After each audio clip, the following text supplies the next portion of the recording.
Mac TV studios with our very own Queen of Pop, Ammara Brown. And I have to say, she looks absolutely stunning. Oh, thank you. You look absolutely stunning. It's a pleasure to meet you. I'm a huge fan. Oh, bless. And I know many of our viewers out there testify to the same thing. Thank you so much. Yes. It's great to be here.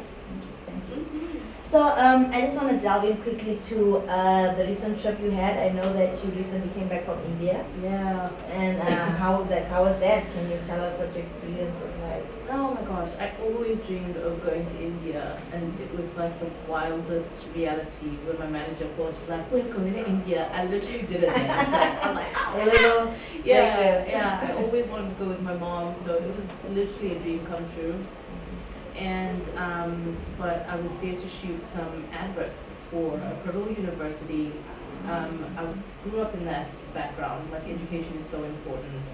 My grandmother worked for the Ministry of Education, and my mom was very much like, "Get your studies right, girl, get your studies." You know, so I became an honor student when I was in varsity. It was a very real thing. So when Peru contacted me, I was like, "Okay, great!" And it was just all the madness of any set you can imagine. All the hiccups and the headaches, the wardrobe, the styling, the the hair lady had never like held my kind of hair before. The curly hair, she was like okay, and the scripts. There were 10 scripts to just cram in a matter of 2 days. I shot 10 adverts in 2 days. 2 days, that's a record, I think. Yeah, it was the craziest thing I've ever experienced. In terms of like, as an actress, delivering that was just absolutely madness. But I was super happy I went with management. The hiring. Yeah, because what a wow, she was my backbone, and we made sure in the end we had a really great time. When we were done shooting and doing all the voiceovers, we did get the chance to go see a temple. We also went to the Taj Mahal. We flew out like on Saturday morning first thing. Like, we didn't even sleep. Like, when I look at it, it was like because of the time change, our bodies hadn't adjusted yet. And we landed up at Taj Mahal. It was like a 5-hour drive from New Delhi, or Delhi rather. And it was just the most beautiful piece of art I've ever seen. Wow. And then gate crashed about 2 weddings in the evening after Mandatory. shopping. Not even, like, we had a really cool, I want to say, host, driver, I don't know what to call him, but he was just like a guide. Okay, we call him a guide. And he was just like, "Have you tried this? Have you seen that?" So after Taj Mahal, we went shopping for like a sort of, I want to say it's a kind of marble that you can only find in India. It's what the entire Taj Mahal is made of. It's called Makrana. And it was just like all these beautiful things. We couldn't turn on our cameras in there. That was very particular, because apparently it's like an exclusive thing. And we got to the first floor and had all this like just exquisite workmanship, exquisite artistry. And I mean, this was after like sari shopping, by the way. We had gone sari shopping the day before. It's a crazy, wild place. 1.3 billion people. So, I mean, one country. Basically, with all the curries especially, did you sample any of the hot curries? Oh, 100%. I sampled nearly everything. The hot. It's like so. Okay, I gained 3 kgs. Let's just start there. I In gained that time 3 frame. kgs because the food was incredible.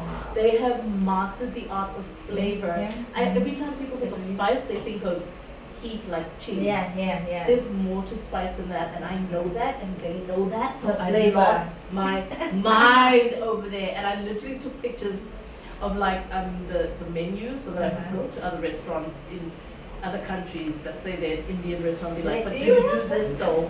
Do you do this?" It was really great. That's amazing. That's amazing. I mean, I'm glad you had a great time over there. Yeah, and got to meet some Martians. Oh, okay. Oh my God, there were Martians. Took pictures for days, and there was this one that bought cupcakes. There was this one fan, she just came through when I was getting my makeup done, and she came with these cupcakes, and one had barefoot goddess and flaming lily, and it was just the sweetest thing. Yeah. I mean, it must have been a new reaction to you finding out you have fans halfway across the world. I know I have fans in all these places, but it's different when you meet them. And she was crying, and it was just very emotional, and it was really beautiful. And it was one of those moments that you realize like your gift is larger than yourself.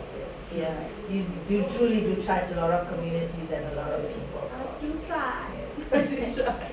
So I also want to delve in a bit into you personally and your music career. I know a lot of people say it's a male-dominated industry. So as a woman, how do you feel like you had to impact this industry in order to make yourself heard?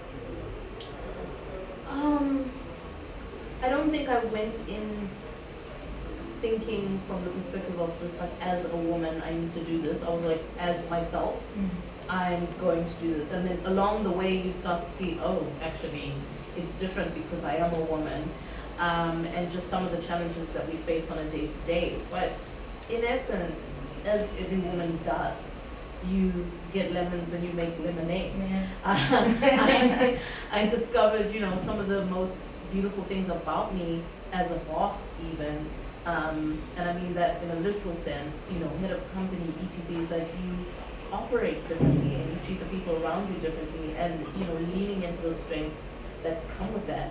Also in terms of like mentoring other artists and being able to share and impart knowledge, I felt a lot more comfortable because as a woman, I'm a nurturer. I want to help the next woman. I want to help the next artist. I want to give them guidance, wisdom, whatever I can do. And so I think I found my power in being a woman throughout this industry, and I've used it to my advantage in every single way that I could, because yes, I am beautiful. Why not? Own the power, own the I am power. beautiful, I'm smart, I'm intelligent, I'm inspirational, I will get to the people in a different way. And I think instead of fighting against that, lean into the things that make women fantastic. And you push through, yeah. Yeah, that is so true, As a nurturer, as you said, it's our nature to sort of grow and expand and want to make more from what we're given.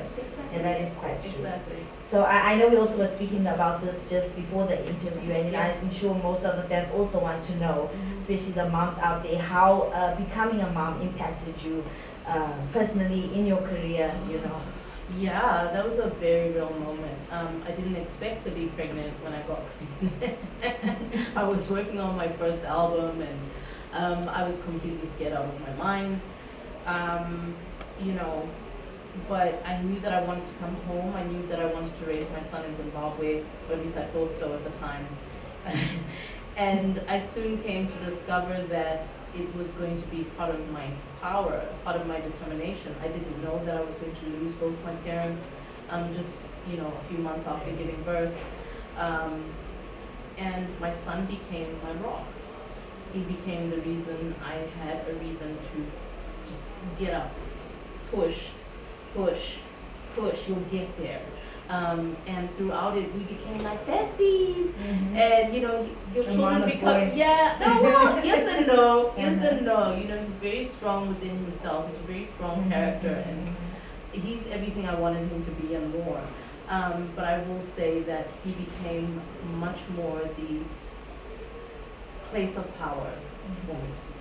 Oh, that's a beautiful Yeah. experience. So I know the moms out there are really going to use that, and take away from that. So now I also just want to delve in a bit into your experience being pregnant. So initially, what was your reaction? I think I had a bit of a panic attack. I couldn't breathe. I was completely scared and mortified and out of my mind, but eventually I got to a place where I was just like, okay, I'm gonna do this. I know how to take care of babies.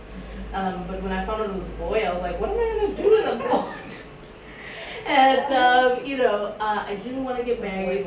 Yeah, I didn't want to get married to the father of my child, who's an amazing guy. But I just knew he wasn't my life partner. And so from my standpoint at least, I don't believe people should be married just because you're having a baby. I don't think that's too much pressure on a child to maintain an entire marriage.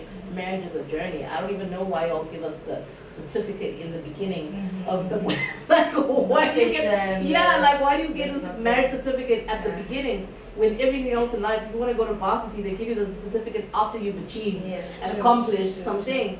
And which marriage is its own journey, and I just felt like they were just two different things. So in the process, we've become very good co-parents and all that follows, and marriage another day. Okay. And another So- person, obviously. Another person, Yes, but yes, you do yes. mention that you do have a partner at the moment. I do. Okay, and He's lovely. okay, and now are we talking about maybe there might be baby number two in the future? We're talking about it. We're talking about it. But there's a number of things that we want to do in perfect order. Yeah, I'll let y'all know when it's time to let you guys know. No for an invitation. Oh, well, I don't know about an invitation because I want a small wedding, but he's lovely. His name is Mambo, and he's my rock, he's my partner, he's my friend, and it's real. It's really real. Okay, well, we're glad to hear you in loud and glowing. Thank you. Me too. So tell us more about Mambo. You know, in the music industry, you're gonna have a lot of groupies. You're gonna have a lot of fans. Yeah. So I'm sure as a man, you know, he must stand his ground and make sure he has. So tell us more about that. How has he dealt with you being in the industry and supporting you? I think in the beginning he was completely like a fish out of water. He was like, "What is all this fandom? What's going on?" And because we met during COVID, it was even more extra because we weren't used to going out necessarily. And then all these like influx of like getting to see what my social media looks like, then getting to go to the grocery store with me all the time, and just being like, "This is a lot of attention." And he's a very like private person. He's not trying to be in the front of everything, and just having to maneuver through having this celebrity, this creative. In the creative space, we're very supportive of each other, but dealing with all these admirers, so to speak, I think he's now in the space where he's just like, I get it. I get it, she's great. He understands. Yeah, because he knows he's important to me and who he is in my life. I think that's probably the most challenging part for anybody who has to be involved with a public figure, is just understanding there's a difference between a fan and like who you are in my life. And he's finally gotten to a place where he's absolutely owning that, and yeah, we can go anywhere together now and we're all right. Okay, that's understood. Yeah. So another thing that I wanted to ask you, I know we have a lot of personal favorites as Ammara fans, but we want to ask you this from your last album. Is there any song for you that was your personal favorite that maybe you can? That's always a difficult one because I think different songs, it's like picking your favorite child. I mean, I'm a mother of one, but I imagine if you had more than one, you'd have you know what I'm saying? You'd have a hard time because this child is good at this thing, this child is good at that thing, and that's how I feel about my songs. It's just like they have their own strengths in their own way. I can literally recall when I was writing that's what I was going through. It helped me through that thing. It helped me feel fierce about that thing. It helped, so everything from Camille's Kick to Ode to Mama. I love Camille's Kick because it reminds me of the joy of Camille, how I was playing the mira in my backyard a month before I was pregnant, and this melody came to me and I was like, oh, this is so pretty. This sounds so happy. This doesn't sound like something I would usually write because it was so joyful, and I was like, this sounds like a child. So I guess I'll finish writing this when I have a child one day. Lo and behold, a month later, I was Wow. like, oh, well, I'm pregnant. I remember that moment. Ode to Mama. Ode to Mama was a beautiful moment for me because I didn't know how to express the grief that I was experiencing. I didn't know how to deal with the grief that I was experiencing. I always imagined my mom would be old on a farm with my kids, raising her grandkids, and I just had a very different idea of how our lives would end up, and all of a sudden, overnight everything changed.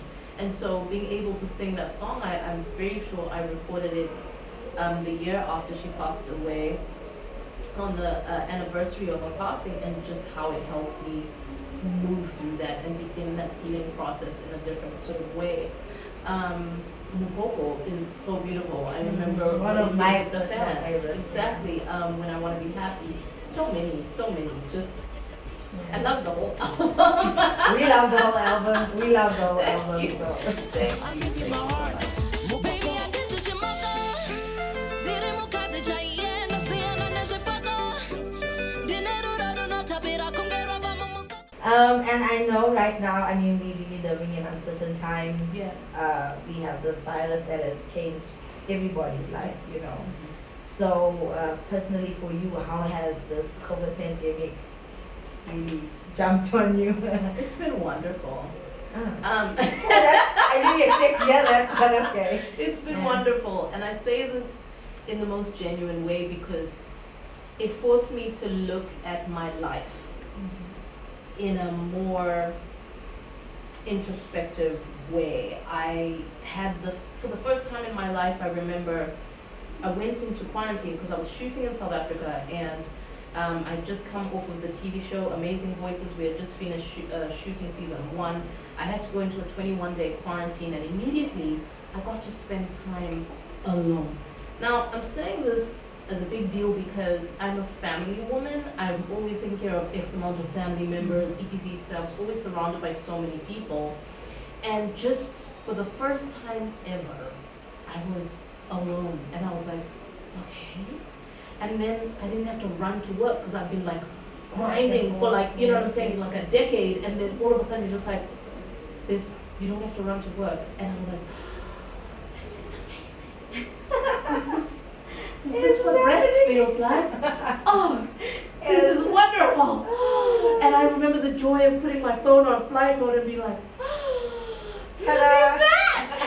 This is nice! Magic happened. Oh my God, you know, and so all sorts of things changed because I had to have different kinds of conversations with myself. You couldn't work hard anymore, you had to work smart. And I watched my brand just like transform and be like, we got you.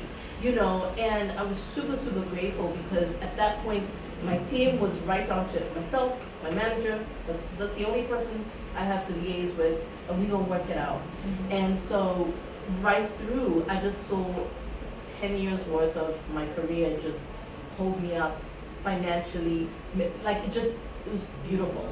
And then in a personal front, all sorts of things started being like, you need to start facing this, you need to start facing that, you know, and that within itself, because it gave you the time and the room to do so without having the distraction of running to a place, going to that interview, going to that show, leaving the country for that, da da da da. And so that was transformative for me, and it's taken me these last 2 years to just truly, I swear it was like last week, I was giving thanks, because I was just like, this has been absolutely incredible, and I have to give thanks to COVID. As much as it's a lot of people have obviously had many, many challenges throughout, I've transformed through it. And I've learned that I'm capable of doing anything, just absolutely anything I put my mind to. There's nothing to fear. There's nothing to fear. Just leap, jump, and watch. Watch what happens. God got you.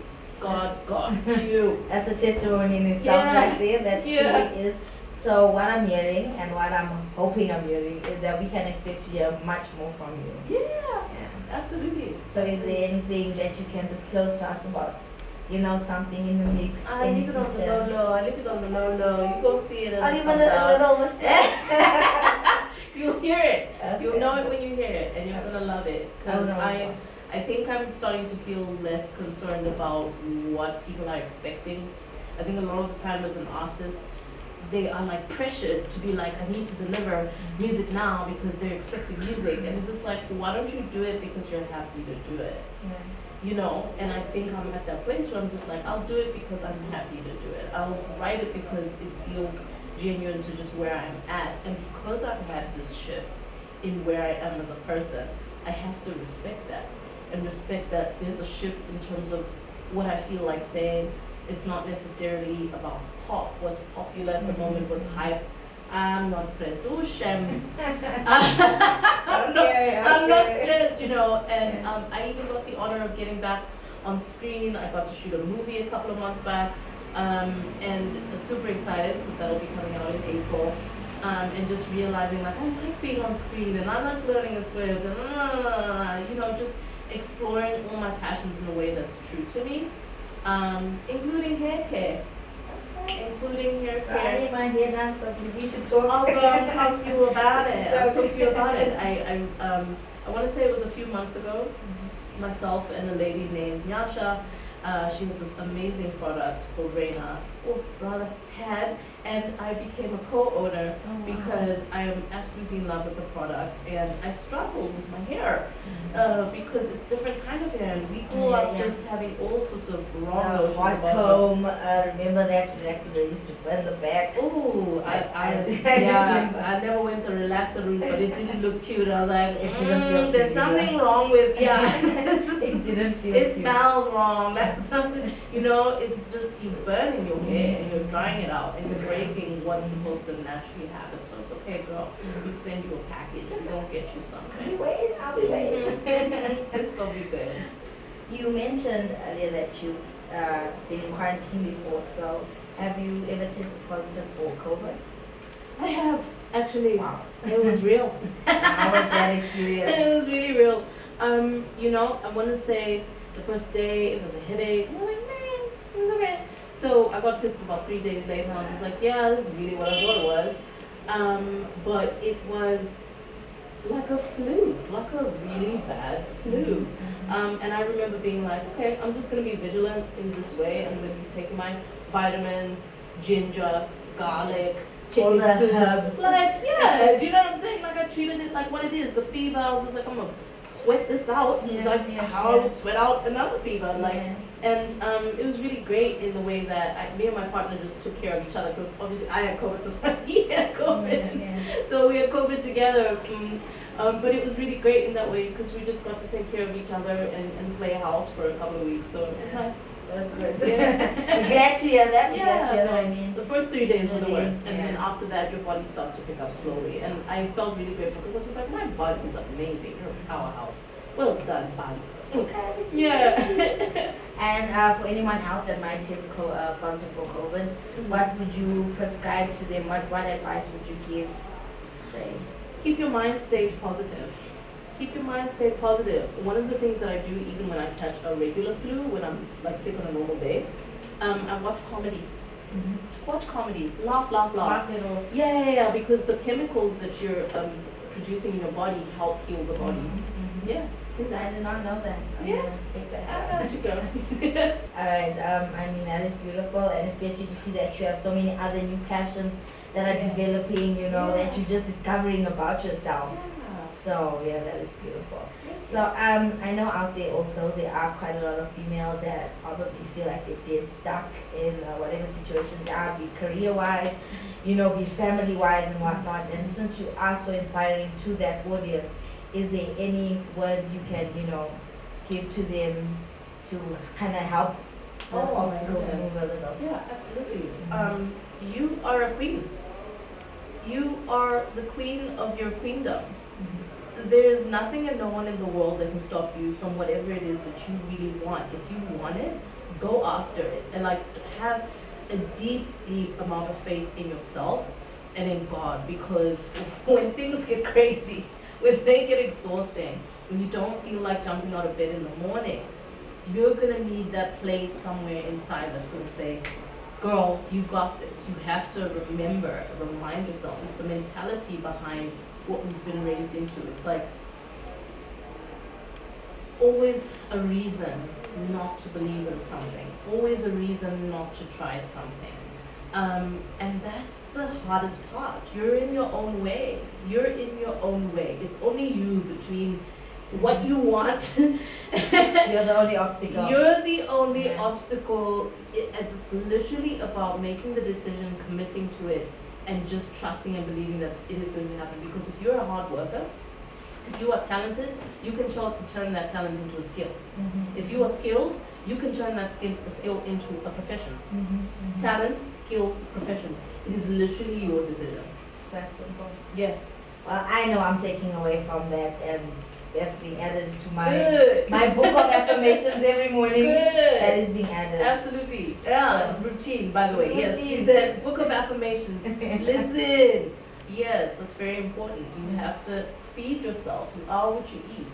So even the information, who you're following online, who are you following? Are you following gossip pages and all the drama? Why are you consuming that, even the information that you're processing on a day-to-day.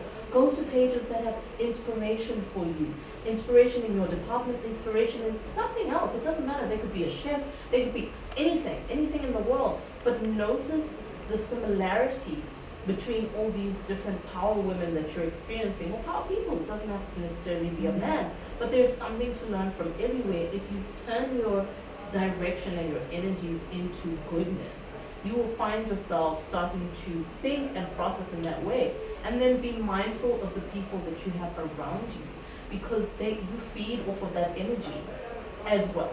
Yeah. If somebody's always speaking negatively, etc, you'll just consume that Become and a become sponge. that and become a sponge. If somebody's like, it's gonna be okay, that's one of my favorite things about my manager, because she's like, it's gonna be fine, and sometimes I'm just like, it's not gonna be fine, you know. But she's already manifested She's it. already like, it's gonna be fine, Yeah. and like, you know, I have moments where I'm just like, okay, I'm gonna let you run with that, because I need to hear that it's gonna be okay. I can't hear the other side, and I think that is something that people need to be conditioned into. Yeah. I mean, I can't say this enough, but it has truly been inspirational speaking to you. Oh, bless. And even though our interview is coming to a close, we hope to see you again. Oh, it's okay. Yes, and I know we're gonna be seeing you much more with more Yeah. content. Oh, I love it. So we're coming to this part of our show where we leave you, but before we have something called the hot pot. Oh, So I didn't tell you about that. okay. This is a 60 seconds whereby I ask you some totally random questions. Uh-huh. And you have to say the first thing that comes to mind. Okay. Okay. Okay. So, if you were stranded on an island, Uh-huh. what is the one thing you would carry? Something to give me water. Like, I just need to be able to make clean water, whatever that is. Water distiller, water something. Okay. Something to do with water. Okay. Yeah. Rum or vodka? That's a hard one. Rum or vodka? Okay, vodka. Vodka. Okay. Yeah. Shoes or food? Food any day. Okay. I agree. Okay. If you're an animal, what kind of animal would you Ooh, if I was an animal, maybe a monkey. Or maybe a butterfly. Probably a butterfly. Butterfly monkey. Yeah, like but a I combo. get like monkeys are so much fun. Every time I see them, I just get excited. I'm like, And they steal people's food, so. well, you know, they're just like share.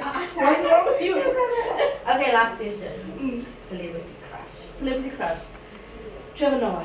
Okay, good. I agree. Trevor, hit us up. Hit us up, Trevor. You know what I'm saying? All right, thank you so much, Ammara Brown, for joining us Oh. on Take Back TV News. Okay, guys, we'll see you next time. Thank you for watching.